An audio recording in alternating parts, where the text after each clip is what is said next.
میرے نبی پاک صلی اللہ علیہ وسلم مثال دیتے ہیں، فرمایا ایک آدمی صحرا میں جا رہا، صحابہ سے حضور خطاب کر رہے ہیں، فرمایا ایک آدمی صحرا میں جا رہا تھا، اس نے اپنی اونٹنی پہ کھانا پانی پیسے ہر چیز رکھی ہوئی تھی، صحرا تھا بہت بڑا، درمیان صحرا کے گیا تو تھوڑا سا سستانے کے لیے آرام کرنے کے لیے اونٹنی سے نیچے اترا، اب اس نے اونٹنی کی لگام اونٹنی کی نکیل اپنے سرہانے کے نیچے رکھی، ہاتھ کے ساتھ پکڑی اور سو گیا۔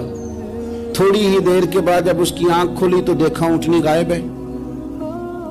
صحرا میں وہ پیدل نہ آگے جا سکتا ہے نہ پیچھے جا سکتا ہے، نہ دائیں نہ بائیں، کھانے کو روٹی نہیں، پینے کو پانی کا قطرہ نہیں، تھوڑا ادھر بھاگا ادھر بھاگا، تھک گیا۔ کریم محبوب فرماتے ہیں وہ پوری طرح نڈھال ہو گیا اور مایوس ہو گیا، معاذ اللہ، مایوس ہو کے دوبارہ اسی جگہ آ کے لیٹ گیا جہاں پہلے لیٹا تھا، انتظار کرنے لگا کہ اب موت ہی آئے گی، آخری وقت ہے، اب نہ میں پیدل یہ صحرا کراس کر سکتا ہوں، نہ پیچھے جا سکتا ہوں، نہ کھانا ہے نہ پانی ہے، سوائے موت کے کوئی سہارا نہیں۔ حضور فرماتے ہیں وہ رستے میں دوبارہ لیٹ گیا، اچانک اس نے رخ بدلا تو اونٹنی سامنے کھڑی تھی۔